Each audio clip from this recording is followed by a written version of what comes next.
राजा राजा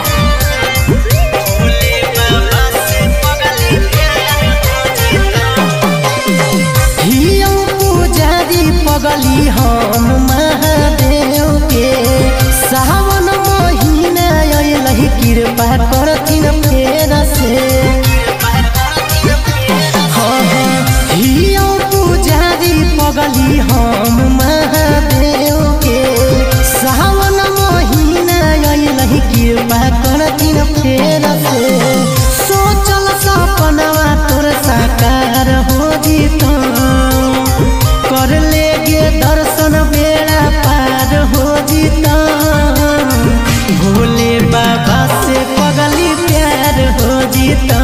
हाँ कर लेगे दर्शन बेड़ा पार हो जीता। मोर महादेव से ये प्यार हो जीता।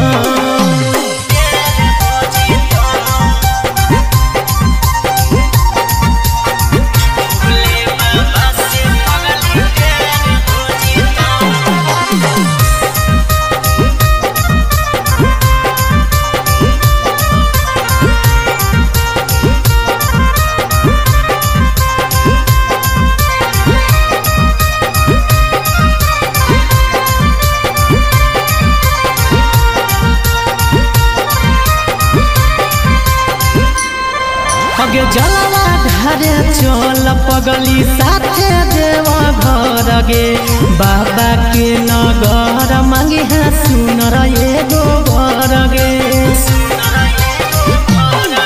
अगे जलवा ढारे चल पगली साथे देवा घर गे बाबा के नगर मांगे है सुनर एगो बर गे। बोलबम के नारा से उधार हो जीता। कर लेगे दर्शन बेड़ा पार हो जीता। भोले बाबा से पगली प्यार हो जीता। हाँ कर लेगे दर्शन बेड़ा पार हो जीता। मोर महादेव से ये प्यार हो जीता।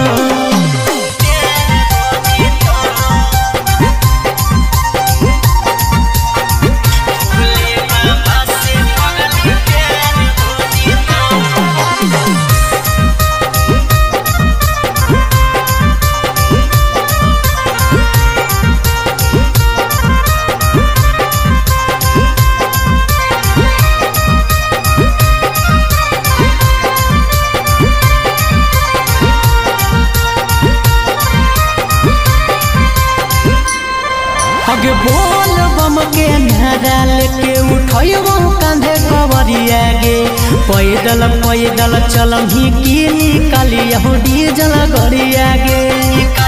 ऐसे तो पहले में मजा है। अगे बोल बम के नारा लेके उठैबो कांधे कवरिया गे पैदल पैदल चलही की निकालियो डीजल गरिया गे।